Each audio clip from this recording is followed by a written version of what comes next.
आसनसोल संसदीय क्षेत्र में भाजपा को मिली करारी मात। पूर्व में सपा भाजपा नेता जितेंद्र तिवारी रहे कैमरे से बाहर। टिकट के थे प्रबल दावेदार, लड़ते चुनाव तो बदली होती तस्वीर। कई हैं उभरते सवाल। 2 बार लगातार आम चुनाव जीतने के बाद भी क्यों भाजपा को मिली मात? जितेंद्र तिवारी से करते हैं विशेष बातचीत। पार्टी की संगठनिक कमजोरी से लेकर पार्टी प्रत्याशी एस आलूवालिया की कार्य प्रणाली तक उनसे बात की है हमारी संपादक श्वेता पांडे ने। तो चलते हैं सीधे साक्षात्कार की ओर। पूरे संसदीय चुनाव में जहां एक तरफ भारतीय जनता पार्टी के प्रत्याशी एस आलूवालिया चर्चा में रहे, वहीं जितेंद्र तिवारी भी चर्चा का विषय बने रहे लगातार चुनाव के दौरान भी। और आज उनके साथ ये साक्षात्कार हम कर रहे हैं और चुनाव से संबंधित सवाल रहेंगे। सर, पहला सवाल यही रहेगा, संसदीय चुनाव में आसनसोल में भाजपा की हार का कारण क्या रहा? देखिए, कल करीब 3 बजे चुनाव में जो काउंटिंग है वो समाप्त हुआ है और अभी 24 घंटा भी नहीं बीता है। यदि पहले से ही हम लोग को पता रहता कि पराजय का कारण क्या है तो हम लोग पराजित होते ही नहीं। इसके लिए समय लगता है, सारे बूथ का रिजल्ट को लेकर बैठना होगा, हर इलाके के जो कार्यकर्ता थे उनसे फीडबैक लेना होगा, उसके बाद सही निष्कर्ष पर हम लोग पहुंच जा पाएंगे। इतनी जल्दी चुनाव में पराजय के कारणों का विश्लेषण करना संभव नहीं हो पाता है, इसके लिए और थोड़ा समय लगेगा। जैसे लेकिन जहाँ तक एक मीडिया सर्वे की बात है, कहीं ना कहीं संगठन की कमजोरी देखी गई है। देखिए, अब जब हम लोग चुनाव जीत जाते हैं तो सब कुछ अच्छा लगता है। जब चुनाव में आशातीत परिणाम नहीं होते हैं तो बहुत सा कारण दिखाया जाता है, लेकिन एक्चुअली क्या हुआ और किस कारण से पराजय हुआ, इसके लिए अभी और समय लगेगा और बात करने की ज़रूरत है। विभिन्न बूथ लेवल पर जो फीडबैक है वो फीडबैक लेने की ज़रूरत है। कहाँ हम लोगों को ज़्यादा वोट मिला, कहाँ कम वोट मिला, जहाँ ज़्यादा वोट मिला वहाँ के वोटर्स का पैटर्न क्या था, जहाँ कम वोट मिला वहाँ वोटिंग का पैटर्न क्या था, ये सारे चीज़ों पर चर्चा करने के बाद ही सही निष्कर्ष पर हम लोग पहुँच पाएंगे। मुझे तो ऐसा नहीं लगता कि कोऑर्डिनेशन में कोई कमी देखी गई हो या फिर? देखिए, कोऑर्डिनेशन में कमी तो नहीं है। देखिए, आलूवालिया जी तो अनुभवी सांसद हैं, 6-7 बार चुनाव लड़ चुके हैं, लोकसभा हो राज्यसभा हो, तो नौसिखिए वो थे नहीं, बहुत बार चुनाव लड़ा है उन्होंने, तो उन्हें तो चुनाव की सारी पद्धति का ज्ञान है, तो उनसे कोऑर्डिनेशन में कमी होगी ऐसा मुझे नहीं लगता है। जी, जो बीजेपी का कोर वोटर्स है, क्या वो नाराज रहा? का कोर वोटर तो अभी हम लोग सबका साथ, सबका विकास, सबका विश्वास, इस स्लोगन के साथ हम लोग चलते हैं, तो कोई स्पेसिफिक ग्रुप ही हमारा कोर वोटर है ऐसा नहीं है। हम तो सारे लोगों के लिए काम करते हैं, भारतीय जनता पार्टी तो सारे लोगों के लिए काम करती है, तो सारे लोग हमारे कोर वोटर हैं।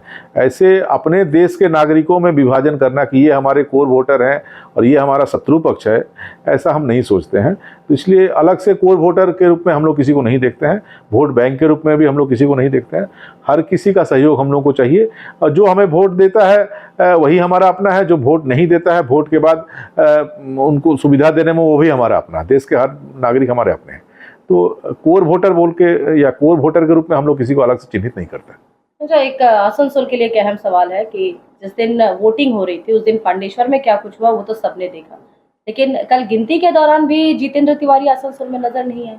नहीं, आप जानते हैं कि इलेक्शन कमीशन का जो नियम है उसके अनुसार जिन लोगों को भी सुरक्षा प्रदान की गई है, चाहे राज्य सरकार के द्वारा या केंद्र सरकार के द्वारा, वो इलेक्शन में जो काउंटिंग का प्रोसेस है उसमें हिस्सा नहीं ले सकते। और चूंकि केंद्र सरकार ने मुझे सुरक्षा दी है तो स्वभावतः मैं इंटाइटल नहीं हूँ, इसीलिए मैं नहीं था। तो पांडेश्वर की तस्वीर तो सबने देखी, आपने भी लगातार संपर्क किया था एस आलूवालिया से और वहाँ की स्थिति बताई थी, लेकिन ना तो खुद प्रत्याशी थे जो एस आलूवालिया और ना ही जिला अध्यक्ष, कोई भी पांडेश्वर नहीं पहुंचा। इसका परिणाम ये हुआ कि 2 बजे के बाद जितने जो पोलिंग एजेंट थे उन्होंने भी बूथ छोड़ दिया था। तो इसे कैसे देखते हैं? देखिए, जो भी उम्मीदवार होते हैं, हर उम्मीदवार की अलग अलग योजनाएं होती हैं। हर उम्मीदवार को चुनाव लड़ने का अपना पैटर्न होता है। अहलुवालिया जी इससे पहले भी जब भी चुनाव लड़ते आए हैं, उनका अपना पैटर्न है कि वो चुनाव के दिन हर बूथ में जाने की अपेक्षा एक कंट्रोल रूम बनाकर वहाँ से प्रशासन से कोऑर्डिनेशन करना और बूथ में जो भी घटनाएं घटती हैं उन घटनाओं को इलेक्शन कमीशन के साथ कोऑर्डिनेट करना, कार्रवाई कराना, इसमें विश्वास करते हैं और इसी तरह से वो चुनाव लड़ते आए हैं। तो उस दिन भी वही काम वो कर रहे थे और यदि वो यहाँ से पांडेसर चले जाते तो वो जो कोऑर्डिनेशन का काम कर रहे थे, मान लीजिए वहाँ पांडेसर नहीं गए, पांडेसर में थोड़ी हानि हुई, छोड़ के चले जाते तो शायद दूसरे इलाके में भी को संभाल पाए, वो दूसरे इलाके में भी इस तरह का हथकंडा तृणमूल कांग्रेस अपना सकता था। इसीलिए भी तो देखा गया कि वो अपने एसी कमरे से बाहर ही नहीं निकले, उन्होंने एक टेलीकॉलर का एक पूरा सिस्टम बैठा रखा था। देखिए 50 डिग्री जहाँ सेंटीग्रेड जहाँ रहती है, गर्मी है, वहाँ पर एसी अभी लोगों की ज़रूरत बन गई है। 73 साल उनकी उम्र है, तो 73 साल का एक व्यक्ति यदि 45 डिग्री सेंटीग्रेड में यदि एसी में रहता है तो इस पर हम लोगों को इस तरह का मंतव्य नहीं करना चाहिए। ये हमारी ज़रूरत है और हम भी चाहते हैं कि हमारे घर में भी जो ऐसे लोग हैं, बुजुर्ग हैं, वो गर्मी के दिनों में एसी में रहें। और उन्होंने ये तो चुनाव वो खुद लड़ रहे थे, तो स्वाभाविक है कि वो तो खुद तो हारना नहीं चाहेंगे ना। तो उनको जो अच्छा लगा, उनके लिए जो बेस्ट ऑप्शन लगा वो उन्होंने किया। अब आज चूंकि परिणाम हमारे अनुकूल नहीं है तो बहुत से कारण निकाले जा रहे हैं। यही परिणाम हमारे अनुकूल आ जाता तो जो योजना उन्हें बनाई गई थी, उन्होंने बनाई थी, उस योजना का सब कोई लोहा मान लेते। दस्तूर तो यही है। यानी चुनाव के दौरान आपकी बातों से जैसा लग रहा है कि एसएस अहलुवालिया ने कहीं ना कहीं बूथ कमेटी की अवहेलना की, जो कि भारतीय जनता पार्टी पूरे 5 साल बूथ कमेटी लेवल को ही मजबूत करने पर काम करती है, पर यहाँ जो स्थिति बनी तो ये कारण जायज होगा, इसे आपको भी मानना चाहिए कि जहाँ बूथ कमेटी की अवहेलना की गई और ये भी कारण रहा है भारतीय जनता पार्टी की हार का। नहीं, बूथ कमेटी की अवहेलना की गई ये तो आरोप ही निराधार है। बूथ कमेटी पार्टी बनाती है, संगठन बनाती है, बूथ कमेटी ने अपने ढंग से काम किया। और यदि कोई नगर निगम का चुनाव हो, केवल 8-10 बूथ का मामला हो, तो कैंडिडेट हर जगह घूम भी सकता है, मूवमेंट कर भी सकता है। जहां 2000 बूथ हैं वहां एक कैंडिडेट यदि चाहे भी कि मैं खुद मूवमेंट करके हर बूथ को संभाल लूंगा तो ये संभव नहीं है। इतना विस्तृत लोकसभा है, बराकर से लेके आपको उखड़ा तक इतना बड़ा विस्तृत लोकसभा क्षेत्र है। एक कैंडिडेट यदि सोचे कि मैं हर जगह जाऊंगा तो जाना संभव नहीं हो पाता है। इसीलिए तो बूथ कमेटियां, बूथ का जो संगठन है मजबूत किया जाता है कि चुनाव के दिन बूथ की जिम्मेदारी, चुनाव के दिन बूथ में जो भी इस तरह की घटनाएं घटती हैं उसका मुकाबला करने में वहाँ के हमारे जो कार्यकर्ता हैं वही सक्षम हो। लेकिन ये सच बात है कि पोस्ट पोल वायलेंस के कारण 2021 के बाद यहाँ लोकतांत्रिक परिवेश तो है नहीं ना बंगाल में। यहाँ यदि किसी को पता चल जाए तो कि ये भारतीय जनता पार्टी का कार्यकर्ता है तो उसे विभिन्न ढंग से प्रताड़ित किया जाता है। ग्रामांचल में ये अत्याचार और ज़्यादा हो जाता है। आप देखेंगे कि जैसे कुछ जगह हम लोग सुनते हैं कि कुछ ऐसे संगठन थे जो जंगलों में रहकर संगठन किया करते थे, अंडरग्राउंड रह के उन्हें संगठन करना पड़ता था। बंगाल में भी वही स्थिति है। बंगाल के ग्रामांचल में जो लोग भारतीय जनता पार्टी के लिए काम करते हैं या कर रहे हैं, मैं उनके जज्बे को सलाम करता हूं कि वो अंडरग्राउंड रह के काम करते हैं। छुप के उन्हें काम करना पड़ता है, क्योंकि यदि सत्तारूढ़ जो पार्टी है उसे पता चल जाए कि बूथ में ये भारतीय जनता पार्टी का कार्यकर्ता है तो उसके घर में पानी आना बंद हो जाएगा, उसके जो सरकारी सुविधाएं होती है वो बंद हो जाएगा। कहीं भी कुछ घटनाएं घटती है तो झूठे केस में उसका नाम दे दिया जाएगा। तो ये तो विडंबना है। यहाँ लेवल फील्ड नहीं है ना। यहाँ तो फाउल करके रेफरी को भी अपने साथ लेके तृणमूल कांग्रेस लड़ती है। इसलिए ये असुविधाएं हैं। देश के अन्य राज्यों में ये असुविधा नहीं है। ये आपने काफी चालाकी से जवाब को टालने की कोशिश की है, लेकिन बिल्कुल मुद्दे पर बात कीजिए कि बूथ कमेटी की अवहेलना की गई थी, क्योंकि जिस दिन वोटिंग के दिन ही एसएस अहलुवालिया ने प्रेस कॉन्फ्रेंस किया था और उन्होंने बकायदा ये पूरी मीडिया के सामने कहा था कि उन्हें बूथ कमेटी पर नहीं बल्कि वोटरों पर विश्वास है, वो उनका साथ देंगे। नहीं, ऐसा नहीं है। जब उनको ये बताया गया कि हर बूथ में हम अपना जो उम्मीदवार होता है पार्टी का या पार्टी का जो कैंडिडेट होता है, पार्टी का जो प्रतिनिधि होता है, उसे हर बूथ में हम बैठाने की स्थिति में नहीं पहुंच पाए हैं। संतरास के कारण हो, अन्य कारणों से हम लोग नहीं पहुंच पाए हैं। तो जब एक युद्ध होता है उस समय जो सेनापति होते हैं उनका मनोबल कम नहीं किया जाता है, उनका मनोबल बढ़ाया जाता है। वैसी स्थिति में उन्होंने बिल्कुल सही कहा कि यदि उस समय वो कह देते कि जहाँ जहाँ बूथ हमारे एजेंट नहीं है वहाँ तो हम पराजित हो जाएंगे, तो अन्य जहाँ बूथ एजेंट है उनका भी मनोबल गिर जाता है, कार्यकर्ताओं का भी मनोबल गिर जाता है। इसलिए उन्होंने बिल्कुल सही कहा कि अंततः वोटर ही वोट देते हैं, वोटर के विजडम पर हमें विश्वास करना चाहिए। कहीं यदि हम बूथ एजेंट नहीं भी दे पाए हैं इसका मतलब हम वहाँ पराजित होंगे, ऐसा सोचना ठीक नहीं है। इस बात को उन्होंने कहना उचित समझा था, इस बात को उन्होंने कहा था। और आप जो चुनाव के परिणाम आए हैं उसको भी यदि देखेंगे तो बहुत से ऐसे बूथ हैं जहां हमारे नुमाइंदे नहीं थे लेकिन हमें वहां लीड मिला है। तो कहीं ना कहीं उन्होंने उस समय उस स्थिति में जो बात कहने से कार्यकर्ताओं का मनोबल ऊंचा होगा, मनोबल न गिरे, उसके लिए जो कहना उचित था वो उन्होंने कहा। देखिए शत्रुघ्न सिन्हा भी ने कहा था पिछले चुनाव में कि मुझे तो मैजिक मैन ने जिता दिया। तो आप क्या कहेंगे? आप उनको कहेंगे कि भाई आप चुनाव के समय आपको प्रचार करने की जरूरत नहीं है, कुछ करने की जरूरत नहीं है, चुनाव के समय आप मैजिक करा दीजिए और मैजिक मैन जिता देंगे। कहने के लिए कुछ बातें कहनी पड़ती है, लेकिन जो बातें कही जाती हैं केवल वही सत्य हो ऐसा नहीं है। कुछ बातें कहनी पड़ती हैं कार्यकर्ताओं का मनोबल बढ़ाने के लिए, कार्यकर्ता उदास ना हो इसके लिए, कार्यकर्ता हताश ना हो इसके लिए। और एक सीनियर पॉलिटिशियन के रूप में, एक सीजन्ड पॉलिटिशियन के रूप में वही काम अहलुवालिया जी ने किया। ये सच है कि करीब 2000 बूथ हैं, 2000 बूथ में हम नहीं कर पाए, करीब 1000 बूथ में कर पाए, 1200 में कर पाए, 1400 में कर पाए। तो जो जहां हम लोग कर पाए वो ठीक है, लेकिन 600 में नहीं कर पाए हैं इसके लिए बाकी लोग भी डर जाएं ऐसा नहीं है। अब 600 में नहीं हो पाया है ये पहले से लोगों को यदि पता चल जाए कि 600 बूथ में हमारा कोई कार्यकर्ता नहीं है तो बाकी लोग भी तो हतोत्साहित हो जाएंगे ना, बाकी लोगों में निराशा छा जाएगी ना। इसलिए युद्ध के समय सारे लोगों का मनोबल बढ़ाए रखने के लिए बहुत से स्टेटमेंट दिए जाते हैं। उसी स्टेटमेंट के तहत वो स्टेटमेंट दिया गया था कि भाई डरो मत, तुम अच्छी तरह से अपनी ड्यूटी निभाओ। यदि कहीं कोई हम लोग बूथ एजेंट नहीं भी दे पाए हैं तो वहां घबराने की जरूरत नहीं है, वहां हमें वोटर्स के विजडम पर अपना भरोसा रखना है। इस बात को आप मानेंगे कि हाँ जिला संगठन की कमजोरी थी, क्योंकि जहां आप पहुंच रहे थे, जहां आपने जो भी आपके बूथ कार्यकर्ता थे उन्हें आप उत्साहित करने के लिए जा रहे थे, पर उस जगह पर ना एसएस अहलुवालिया ने और ना ही जिला संगठन ने किसी तरह की कोई भूमिका दिखाई वहां तक पहुंचने की। देखिए एक संगठन एक टीम वर्क होता है। संगठन का मतलब केवल जिला अध्यक्ष या कैंडिडेट नहीं होता है। मैं भी पार्ट एंड पार्सल ऑफ संगठन हूं, तो मैं भी यदि गया तो मैं तो व्यक्तिगत कैपेसिटी में नहीं गया, मैं भी तो संगठन का जो ढांचा है उसी ढांचे के तहत मैं वहां गया था। तो मैं गया तो नहीं हुआ, दूसरा कोई व्यक्ति जाने से हो जाता, ऐसा नहीं है। जो प्रॉब्लम मुझे फेस करना पड़ा शायद दूसरे व्यक्ति को वही फेस करना पड़ता। हम लोगों ने आपस में काम बांट लिया था। मुझे पांडेसर में कहा गया था, मैं पांडेसर में गया, कोई जामुड़िया गया, कोई रानीगंज गया। तो इस ढंग से इसे देखने की जरूरत नहीं कि केवल आप गए वो नहीं गया, ऐसा नहीं है।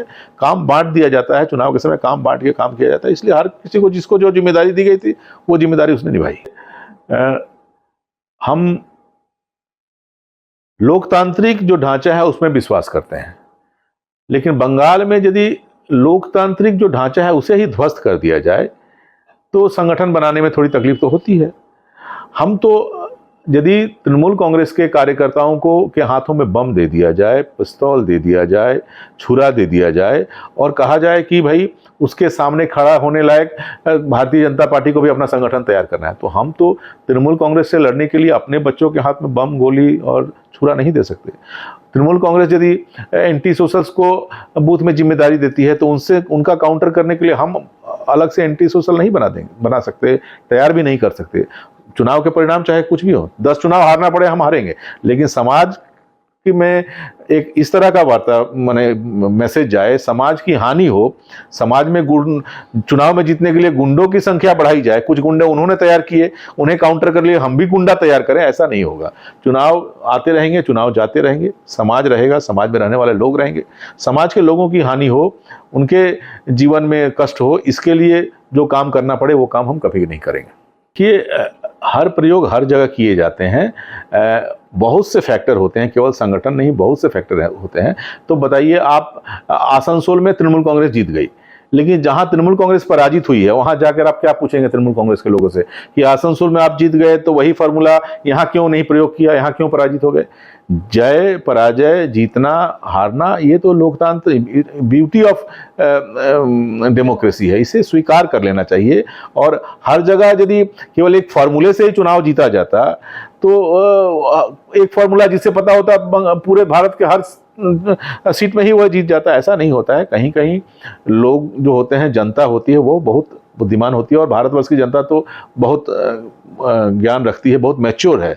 सही समय पर सही निर्णय वो लेती है, जहां जिस स्थिति में उसे जो अच्छा लगता है वो लेती है। वो चुन लेती है कि किसे हमें सरकार में लाना है, और जिसे सरकार में नहीं लाना, किसे अपने विरोधी शक्ति के रूप में रखना है। जिसे जनता पराजित करती है उसको भी जनता ये नहीं कहती कि आप घर में बैठे, बल्कि जनता उसे ये उम्मीद करती है कि सरकार पक्ष में मैंने जिसे लाया है, हम लोगों ने जिसे लाया है, उनकी गलतियों को आप उजागर करें। ये जिम्मेदारी भी देती है। आसनसोल की जनता ने ये जिम्मेदारी हमें दी है कि सरकार पक्ष में जो लोग हैं, जो लोग चुनाव में जीते हैं, उनकी गलतियों को हम उजागर करें। ऐसा नहीं है कि आसनसोल की जनता ने हमें नकार दिया है। आसनसोल की जनता ने हमें सरकार चलाने की जिम्मेदारी नहीं दी है, सत्ता में रहने की जिम्मेदारी नहीं दी है, लेकिन विरोधी भूमिका निभाने की जिम्मेदारी तो आसनसोल की जनता ने ही हमें दी है ना, वो निभाएंगे हम लोग। अगर इस संसदीय चुनाव में आसनसोल की सीट से जितेंद्र तिवारी भारतीय जनता पार्टी के टिकट पर लड़े होते तो क्या तस्वीर आज की उलट रहती?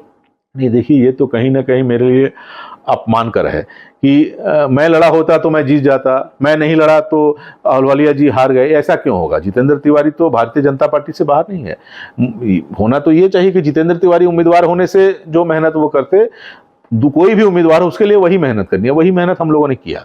अब आसनसोल की जनता ने क्या सोचकर, किस कारण से हमें पराजय उपहार स्वरूप दिया, इसके लिए गहन सोच की जरूरत है, गहन विचार विमर्श की जरूरत है। 2-3 घंटे में, चुनाव अभी बीते हैं, अभी रिजल्ट निकला है, 2-4 घंटे में ये आकलन करना संभव नहीं है, इसके लिए और समय लगेगा। शत्रुघ्न सिन्हा की जीत के लिए जहां एक तरफ तृणमूल की गहरी मेहनत की बात की जा रही है, वहीं कहीं ना कहीं जितेंद्र तिवारी का भी नाम सामने आ रहा है कि वो भी जिम्मेदार है तृणमूल की जीत को लेकर के। तो जितेंद्र तिवारी ऐसे क्या है जो तृणमूल के जीत के लिए वो उत्तरदायी हो सकते हैं? ये तो मैं ऐसा नहीं मानना चाहिए। कुछ लोग हैं जो चर्चा के लिए और कुछ भी चर्चा करना चाहते हैं, सच्चाई से परे भी कुछ बातों को चर्चा में लाना चाहते हैं, वो ऐसा अफवाह फैलाते रहते हैं।